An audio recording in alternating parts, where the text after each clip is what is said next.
Hey everybody, good Saturday morning coming to you from Atlanta this morning where it's gray and rainy and cold. Oh, it's that old damp, wet cold too. Ava's out of town this weekend. I'm here by myself. And so the morning post this morning, though, let's just get right to it, y'all. Come on now. Wake up. It's the weekend. I don't care how cold and rainy it is. We got a Saturday ahead of us. Let's get her done, as they say. But anyway, the morning post this morning is I always found it weird that the drinking thing passed me over. My dad was an alcoholic.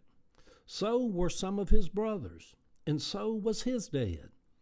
My three brothers are alcoholics. I say are because my brother Richard is still alive. Maybe the fourth one would have been also, but he died at 13 days old.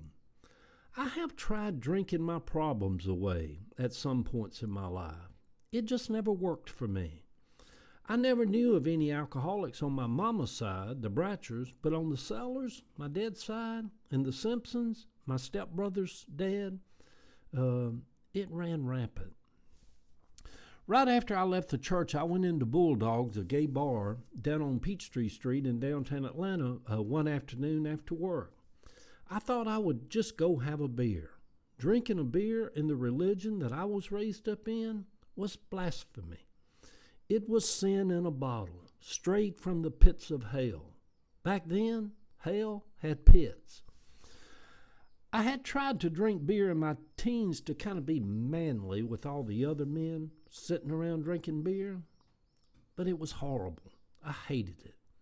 But that evening at Bulldogs, while sitting alone with just a few other guys sitting at the bar, it was the coldest, best tasting thing I had ever drank. I think it was the taste of freedom. I knew that day that my long journey of freeing myself of indoctrination was beginning. It started with one beer at happy hour in a gay bar on Peachtree Street. It could have started my long years of alcoholism, but that gene passed me.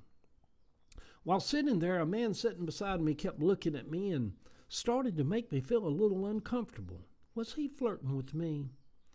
Was he going to say something? I didn't know about these things. It was my first time in a gay bar. And I hadn't had a drink in over 20 years, even a beer. Finally, he said, "Is your name Eddie?" I sheepishly said, "Yes." He said, "Eddie Sellers?" I said, "Yes. Do I know you?" He said, "I thought that was you. You baptized me one time at a tent revival over off Moreland Avenue." He said, "I gave my life to the Lord, and you got baptized by you after a Sunday afternoon service." It was a strange foray into my first experience in a gay bar. I remember paying for my beer and leaving, and while walking back to my car, I remember feeling deeply sad. It's horrible when you walk away from a church that you loved.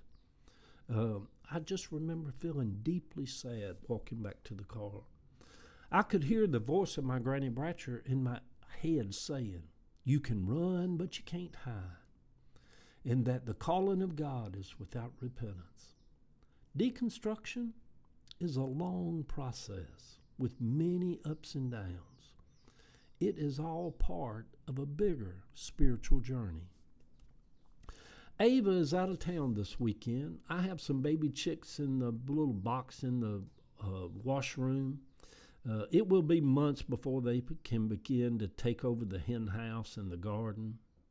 In gay world, they call young guys chicken, the older guys daddies, the flamboyant gays queens, and the soured on relationship gays bitter queens. Some are tops, some are bottoms, some are verse, but most of those who call themselves verse are just guys who don't like to be called bottoms. I knew none of this the first time I went into Bulldogs that afternoon. But little by little, over time, I learned to love the gay community. And they all embraced this former 39-year-old former Pentecostal preacher with open arms and made me feel accepted and loved. I will speak up for them until my last dying breath. All of those old queens down at Bulldogs and the Eagle and all around New York and even in Uganda, in Iran, in China, in Russia, around the world. Gay, lesbian, and trans people. Yeah. I love speaking up for them. I will speak up for all those old, with my last dying breath, all of those old queens at Bulldogs and all over the world. Good Saturday morning, sweet people. It's weird how the drinking thing kind of passed me by. It did. I don't even enjoy drinking. I do enjoy a Bloody Mary once in a while. I guess that's drinking. I could have been an alcoholic in this life that I'm living right now, just like my dad, just like my brothers. But instead, I got the good gene, the gay gene. The picture over on my Facebook page, and I'll tag Facebook and Instagram down here at this, and some of you can find me over there and us be friends. The picture over on my Facebook page this morning is a sign that I painted to hang outside my garden house. Good day, everybody. Love y'all.